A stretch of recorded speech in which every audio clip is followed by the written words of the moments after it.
Good evening friends. स्वागत है आपका हमारे यूट्यूब चैनल जीएस कैप्सूल में।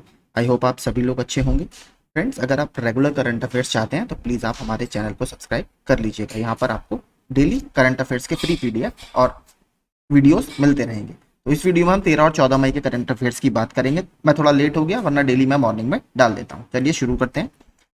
पूर्वी इंडोनेशिया में उत्तरी मालुक प्रांत में हल्माहेरा द्वीप पर, तो हमें एक तो ये इंपॉर्टेंट है हमारे लिए, हल्माहेरा द्वीप आपका कहां पर स्थित है? ये इंडोनेशिया में स्थित है। यहाँ पर एक ज्वालामुखी है, इबू ज्वालामुखी। इसमें कल देखिए विस्फोट हुआ है और यहाँ पर इसके बाद ये इसकी जो राख है लगभग 5000 मीटर की ऊंचाई तक फैली है। नीचे आप इसको अगर देखेंगे इस तरीके का ज्वालामुखी ये लगता है। तो हमारे लिए इंपॉर्टेंट क्या है? इबू ज्वालामुखी आपका कहां पर है? पूर्वी इंडोनेशिया में है। इंडोनेशिया का अभी एक और ज्वालामुखी बहुत चर्चा में था, उसका नाम है रुआंग। ठीक है, तो माउंट रुआंग जो है आपका, ये इंडोनेशिया में उपस्थित एक और ज्वालामुखी है जिसमें हाल ही में विस्फोट हुआ है। इसके अलावा एक और ज्वालामुखी अभी चर्चा में है, उसका नाम है ला कुम्ब्रे। ठीक है, ला कुम्ब्रे ज्वालामुखी, ये इक्वेडोर में स्थित है। ठीक है, इसको भी याद रखिएगा, ये भी अभी चर्चा में था। आगे चलते हैं। प्राचीन रामचरितमानस की सचित्र पांडुलिपियों और पंचतंत्र की दंत कथाओं की 15वीं सदी की पांडुलिपि यानी मैन्यूस्क्रिप्ट को यूनेस्को के memory of the world regional register में शामिल किया गया है। तो जो एशिया पैसिफिक वाला रीजन है या एशिया प्रशांत वाला जो क्षेत्र है, उसमें जो आपकी पुरानी पुरानी बुक्स हैं, जो मेमोरीज हैं हमारी, स्पेशली मैन्यूस्क्रिप्ट वाली, उसको ये कंजर्व करता है, संरक्षित करता है। तो भारत की दो पांडुलिपियों को, एक तो रामचरितमानस की 15वीं सदी की और पंचतंत्र की, इसको कहां पर शामिल किया गया है? यूनेस्को के memory of the world regional register में। अधिकारियों ने सोमवार को बताया कि यह निर्णय 7 और 8 मई को मंगोलिया की राजधानी उलान बटार, तो एक इंपॉर्टेंट ये भी है, कहां पर हुआ था ये? मंगोलिया की राजधानी उलान बटार में ये निर्णय लिया गया। हुई memory of the world committee for Asia and Pacific, तो ये वाला जो रीजन है एशिया और पैसिफिक का, उस क्षेत्र में जो रजिस्टर मेंटेन किया जाता है उसमें इन दोनों पांडुलिपियों को शामिल किया गया। ये इसकी 10वीं आम बैठक थी। ठीक है, तो ये दोनों याद रखिएगा। आपसे सीधे पूछ सकता है कि हाल ही में कौन सी दो बुक्स को इसमें शामिल किया गया है? तो रामचरितमानस ये किसने लिखी है? आपकी तुलसीदास जी द्वारा कृत है। और इसके अलावा जो पंचतंत्र है, पंचतंत्र की जो कहा है वो शर्मा विष्णु शर्मा द्वारा लिखी गई। आगे चलते हैं। यहां पर आप देख सकते हैं इस तरीके का पूरा इसका लोगो रहता है, UNESCO regional register. Coca Cola India foundation, तो कोका कोला इंडिया फाउंडेशन का एक विंग है आपका आनंदना, उसने राष्ट्रीय महिला हॉकी लीग 2024 के लिए हॉकी इंडिया के साथ अपना पहला गठबंधन बनाया। तो इस तरीके का इंडिया में हॉकी के फील्ड में इनका ये पहला गठबंधन है, इसलिए इंपॉर्टेंट है। और इनकी एक पहल है, देखिए, इस सहयोग का उद्देश्य शी द डिफरेंस, यानी जो महिलाएं जो समाज में डिफरेंस क्रिएट करती हैं, यानी जो एक छोटे तबके से निकलकर ऊपर आती हैं, स्पेशली खेल के फील्ड में, उसको ये प्रमोट करता है के माध्यम से खेल और लैंगिक समानता यानी जेंडर इक्वालिटी के प्रति कोका कोला इंडिया की प्रतिबद्धता के अनुरूप खिलाड़ियों को आवश्यक संसाधन और सहायता प्रदान करके महिला हॉकी को ऊपर उठाना है। तो ये आप याद रखिएगा। इसके अलावा देखिए अभी चर्चा में क्या था, हॉकी इंडिया के मेल और female player of the year, साल के सर्वश्रेष्ठ खिलाड़ी के रूप में किसको चुना गया है? तो फीमेल कैटेगरी में सलीमा टेटे और मेल कैटेगरी में हार्दिक सिंह। ठीक है, जो हॉकी इंडिया है उन्होंने इन दोनों को इनकी रेस्पेक्टिव कैटेगरी में सर्वश्रेष्ठ प्लेयर नामित किया है 2023 के लिए। आगे चलते हैं। 9 मई 2024 को नई दिल्ली में इफ्को के कॉर्पोरेट कार्यालय में हुए चुनावों में, तो इफ्को जो आपका Indian farmers fertilisers cooperative limited operation है, उसमें नए अध्यक्ष कौन बने हैं? नए चेयरपर्सन और वाइस चेयरपर्सन। तो नए चेयरपर्सन बने हैं दिलीप संघानी जी और वाइस चेयरपर्सन बने हैं बलवीर सिंह। तो इसको याद रखिएगा, इसको से प्रश्न आपके बनते रहते हैं। अरब सागर में शार्क और रेस से संबंधित, दोनों मरीन एनिमल्स हैं, समुद्री एनिमल्स हैं, से संबंधित अनुसंधान और संरक्षण के प्रयासों को बढ़ावा देने के लिए एक महत्वपूर्ण कदम में भारत और ओमान ने एक संयुक्त पहल शुरू करने का निर्णय लिया है। तो इंडिया और ओमान एक जॉइंट एफर्ट करेंगे शार्क और रेस को कंजर्व करने में, संरक्षित करने में, अरब सागर के क्षेत्र में। अगर बात करें ओमान की, तो ओमान की जो कैपिटल है वो है आपकी मस्कट। ठीक है, मस्कट इसकी कैपिटल है, इसको याद रखिएगा। आगे चलते हैं। डॉक्टर सौम्या स्वामीनाथन जी कौन है? जो हरित क्रांति के जनक कहे जाते हैं, MS स्वामीनाथन सर, उनकी डॉटर है। इनको मैकगिल विश्वविद्यालय द्वारा, ये कनाडा की यूनिवर्सिटी है, इसके द्वारा मानद यानी डॉक्टरेट उपाधि से सम्मानित किया गया है, तो इसको याद रखिएगा। और इस बार MS स्वामीनाथन सर को आपको पता है भारत रत्न से भी नवाजा गया है। टोटल इस बार 5 लोगों को भारत रत्न दिया गया है, जो आजादी के बाद से अभी तक एक साल में सबसे ज्यादा है। किस किस को मिला है? चौधरी चरण सिंह जी को मिला है, MS स्वामीनाथन सर जी को मिला है, बिहार के पूर्व मुख्यमंत्री कर्पूरी ठाकुर जी को मिला है, 1991 के जो LPG रिफॉर्म्स आए थे उस समय जो हमारे प्रधानमंत्री थे PV नरसिम्हा राव, उनको मिला है, और लाल कृष्ण आडवाणी जी को मिला है। तो इन 5 लोगों को इस बार भारत रत्न मिला है। और हाँ, ये भी काफी इंपॉर्टेंट है, 2018 से 2022 तक सौम्या स्वामीनाथन जी WHO की चीफ साइंटिस्ट भी रही हैं। ये इंपॉर्टेंट रोग काफी चर्चा में था।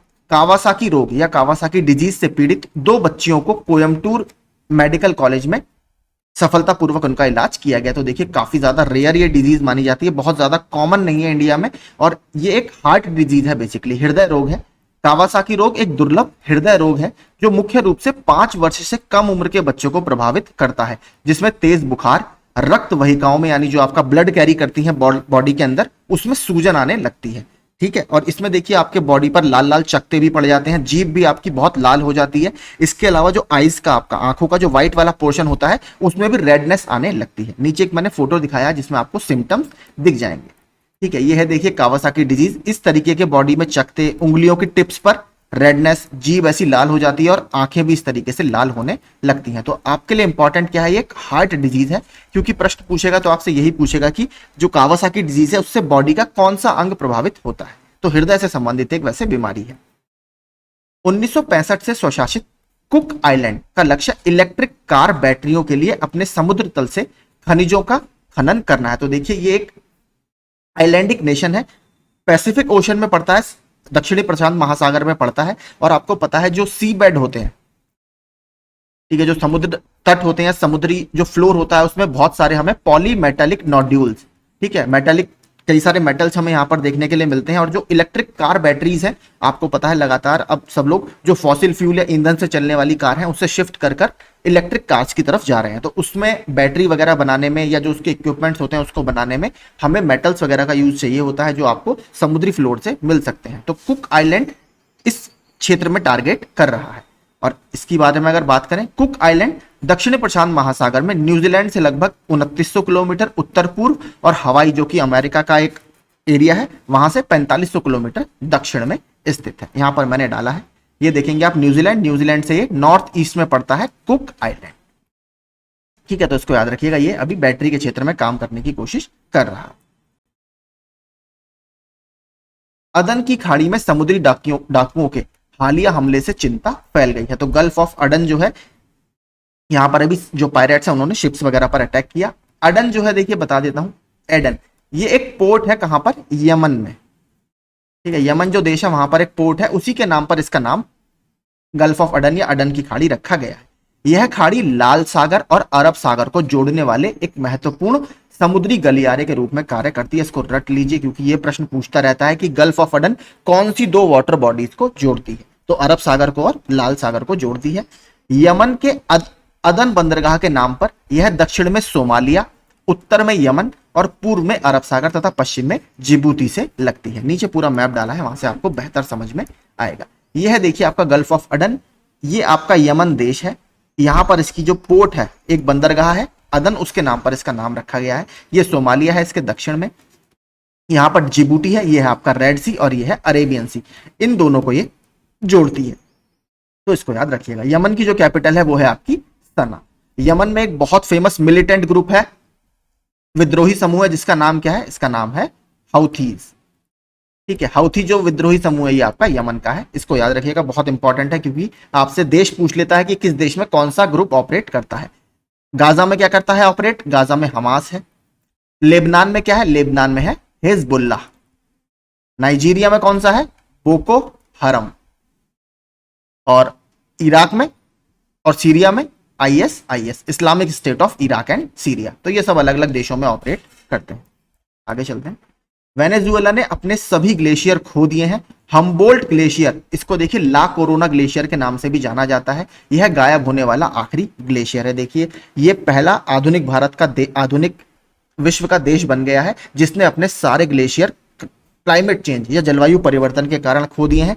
एक इसका जो ग्लेशियर बचा है, इसको अब ग्लेशियर वैज्ञानिक नहीं मान रहे हैं, क्योंकि जो वैज्ञानिकों की डेफिनेशन मानी जाती है वो माना जाता है लगभग 10 हेक्टेयर का साइज होना चाहिए आपकी जमी हुई बर्फ का, तब उसको ग्लेशियर की संज्ञा दी जाती है। लेकिन इसका जो साइज है वो इससे कम रह गया है। अब इसको केवल आइस फील्ड, ठीक है, बर्फ का एक क्षेत्र माना जा रहा है, ना कि ग्लेशियर। तो अगर आपसे पूछे, जो प्रश्न ये जरूर कहीं ना कहीं पूछा जाएगा देखिए किसी एग्जाम में, कि आधुनिक विश्व का कौन सा पहला देश बना है जिसने क्लाइमेट चेंज के कारण अपने सारे ग्लेशियर खो दिए हैं, तो वो है वेनेजुएला।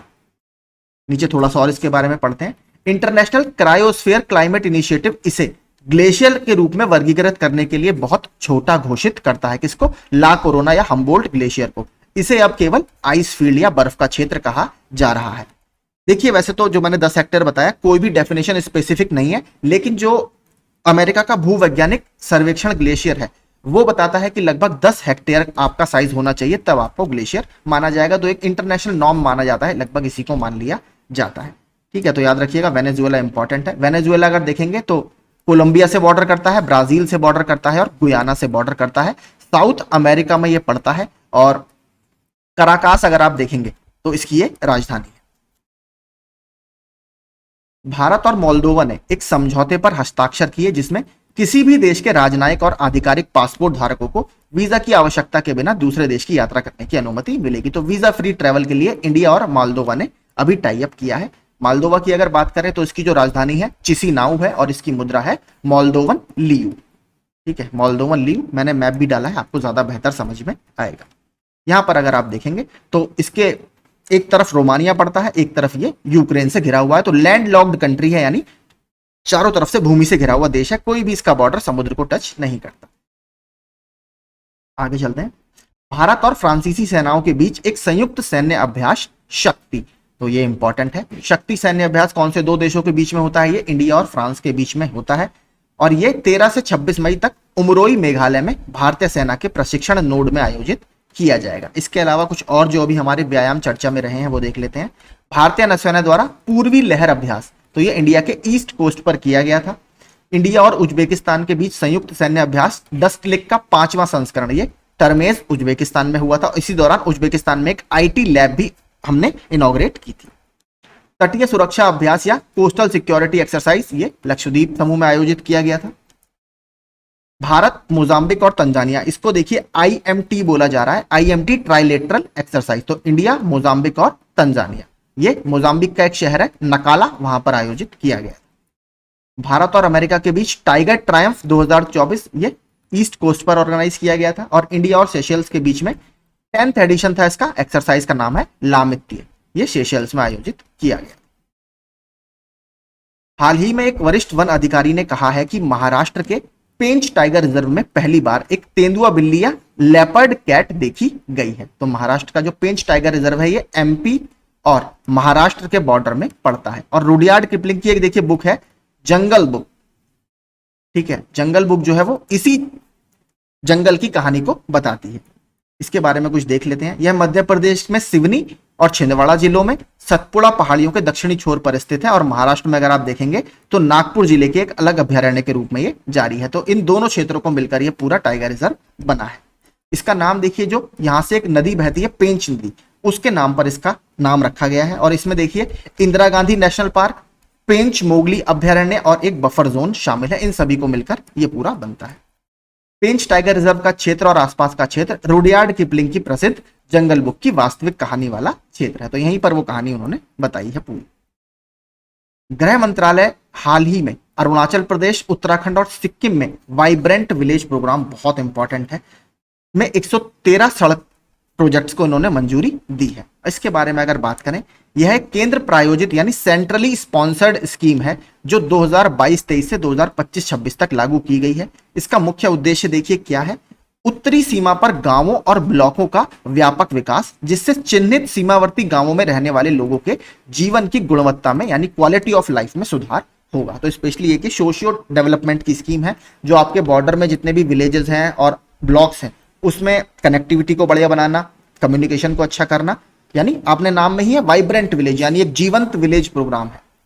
इससे लोगों को सीमावर्ती क्षेत्रों में अपने मूल स्थानों पर रहने के लिए प्रोत्साहित करने, ताकि क्योंकि ऐसे क्षेत्रों में पलायन की समस्या बहुत रहती है, इन गांवों से पलायन को रोकने में मदद मिलेगी, जिससे सीमा की सुरक्षा में सुधार होगा। तो एक तरह से हम डेवलपमेंट और अपनी बॉर्डर सिक्योरिटी दोनों को इससे टारगेट कर रहे हैं। AITIGA जो कि आसियान इंडिया माल व्यापार समझौता है, इसकी जो रिव्यू मीटिंग थी या समीक्षा के लिए चौथी ज्वाइंट कमेटी की बैठक थी, वो पुत्रजया मलेशिया में आयोजित की गई थी। बात करें आसियान की स्थापना 1967 में की गई है। टोटल इसमें 10 मेंबर हैं। बैंकॉक डिक्लेरेशन के थ्रू इसकी स्थापना की गई है। आसियान का हेडक्वार्टर कहां पर है या सेक्रेटेरिएट कहां पर है? जकार्ता, इंडोनेशिया में इसका हेडक्वार्टर है। हाल ही में वायुमंडल से कार्बन डाइऑक्साइड को हटाने के लिए डिजाइन की गई दुनिया की सबसे बड़ी सुविधा ने आइसलैंड में परिचालन अपना शुरू किया। तो इसका ऑपरेशन शुरू हो गया है। इसका नाम रखा गया है, देखिए, मैमथ।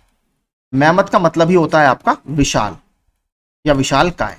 ठीक है, तो इस नाम से यह फैसिलिटी है, कहां पर है? आइसलैंड में। और वायुमंडल से कार्बन डाइऑक्साइड को अवशोषित करने वाली सबसे बड़ी दुनिया में इस समय सुविधा बन गई है। नाम देखिए, मैंने आपको बता दिया, मैमथ कार्बन कैप्चर प्लांट। यह आइसलैंड में एक निष्क्रिय ज्वालामुखी पर स्थित अपनी तरह की सबसे बड़ी कार्बन डाइऑक्साइड संग्रहण और भंडारण सुविधा है। देखिए, इसको बोला जाता है CC&S फैसिलिटी, यानी carbon capture and storage facility. ठीक है, तो आप याद रखिएगा, आइसलैंड जरूर याद रखिए, वहां पर बनी है। 13 मई को भारत ने ईरान के साथ चाबहार पोर्ट समझौते पर हस्ताक्षर किए हैं। चाबहार पोर्ट आपका कहां पर है? ईरान में स्थित है। एक्चुअल में देखिए क्या है, भारत का मैप कुछ इस तरीके का है। भारत में जो नॉर्थ वेस्ट में आपका पाकिस्तान है और वहां पर अफगानिस्तान है, दोनों में देखिए सिचुएशन बहुत अच्छी नहीं रहती है। ठीक है, पॉलिटिकली आप पाकिस्तान को देख लीजिए, भारत के साथ संबंध भी अच्छे नहीं है। तो लैंड के थ्रू भारत का सेंट्रल एशिया या मध्य एशिया में जाना थोड़ा सा असंभव है, क्योंकि उत्तर में सारा हमारा हिमालय है, तो वहां से तो इम्पॉसिबल है जाना। इसलिए भारत ने ईरान के साथ चाबहार पोर्ट के रूप में समझौता किया था। वहां से भारत चाबहार पोर्ट होते हुए ईरान के और क्षेत्र और सेंट्रल एशिया यानी मध्य एशिया में अपना माल वगैरह सप्लाई करेगा, जिससे हमारे देश के संबंध वहां से मजबूत होंगे। और एक और हमारा कॉरिडोर बन रहा है, international north south transport corridor. इसको भी कहीं ना कहीं एक इंटीग्रल पार्ट भारत मानता है। इस डील के बाद 10 सालों के लिए चाबहार पोर्ट का मैनेजमेंट भारत को सौंप दिया गया। इससे साउथ एशिया से सेंट्रल एशिया के बीच ईरान के रास्ते एक नया ट्रेड रूट खुल गया है। इसके साथ साथ भारत ने अभी म्यांमार में भी एक पोर्ट को एक्वायर किया था। नाम क्या है? सितवे पोर्ट, जो कि कलादान रिवर पर स्थित है। ठीक है, इसको भी याद रखिएगा। 12 मई को नेपाल के मशहूर पर्वतारोही कामी रीता शेरपा ने दुनिया की सबसे ऊंची चोटी माउंट एवरेस्ट पर 29वीं बार चढ़ाई की। उन्होंने इस चोटी पर सबसे ज्यादा बार चढ़ने का अपना ही रिकॉर्ड तोड़ दिया है। तो अगर आपसे पूछे माउंट एवरेस्ट पर सबसे ज्यादा 29 बार चढ़ने का रिकॉर्ड किसके नाम है, तो कामी रीता शेरपा के नाम है।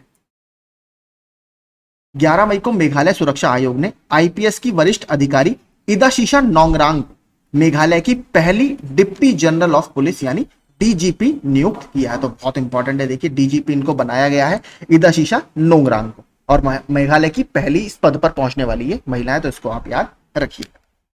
ठीक है, तो यही सारे करंट अफेयर्स हमारे 13 और 14 मई की चर्चा में थे। इसका PDF आपको हमेशा की तरह टेलीग्राम ग्रुप में मिल जाएगा। वीडियो अच्छा लगा हो तो प्लीज चैनल को सब्सक्राइब और वीडियो को लाइक कर दीजिएगा। धन्यवाद।